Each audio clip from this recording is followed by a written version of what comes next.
Heipä hei! Nyt olemme kevättalvisessa ilveslouhikossa.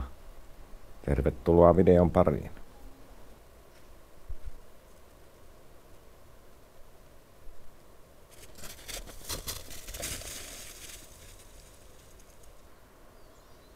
Sellainen ilvesvideo sattui siihen. Ja tässä videossa ilves taisi pyydystää myyrän.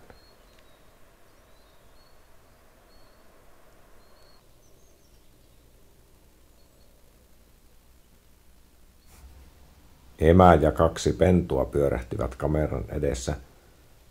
Taisi olla 2-3 kertaa. Näistä tuli aika kivat videot. Saa nähdä, nähdäänkö kesällä sitten ihan pikkuilveksiä, eli tämän kesän poikasia.